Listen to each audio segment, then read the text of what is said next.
24 রঙে গ্রাফিতি শিরোনামে আমাদের যে কাজটি গ্রাফিতি করতে দেওয়া হয়েছিল, আমরা সেখানে 4টি থিমের উপর এঁকেছি। জুলাই বিপ্লবের খণ্ড মিছিল, গণহত্যা, পুলিশের অত্যাচার, আমরা নতুন সূর্য এঁকেছি, শান্তির পায়রা এঁকেছি।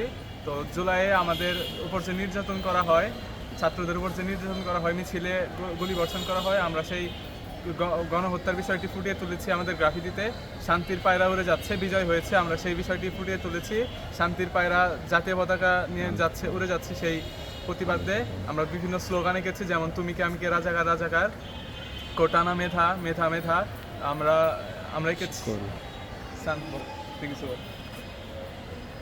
আমাদের এই জুলাই আন্দোলনের মধ্য দিয়ে আমাদের দেশের সকলের মধ্যে স্বাধীনতা আবার ফিরে এসেছে। 1971 সালে আমরা যে দেশটাকে স্বাধীন করেছিলাম, সেই দেশটায় কিছু মানুষের জন্য আমরা অপরাধী হয়েছিলাম। বর্তমানে আমরা এই জুলাই আন্দোলনের মধ্য দিয়ে আমাদের দেশটাকে আবার স্বাধীন করতে পেরেছি।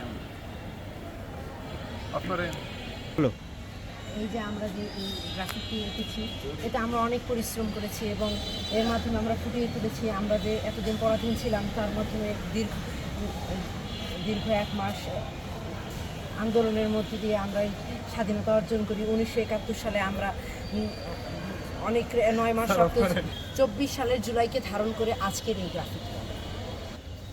1971 সালের পরে 2024 সালের সেই গণ অভ্যুত্থানের মাধ্যমে আমাদের ছিনিয়ে নেওয়া দ্বিতীয় স্বাধীনতাকে আমরা ফুটিয়ে তুলতে চেয়েছি আমাদের এই গ্রাফিতিতে।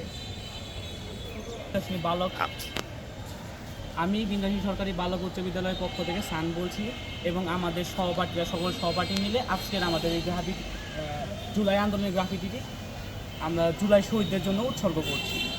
তাদের এই আত্মত্যাগ আমাদেরকে স্বাধীন করে দিয়েছে। তাই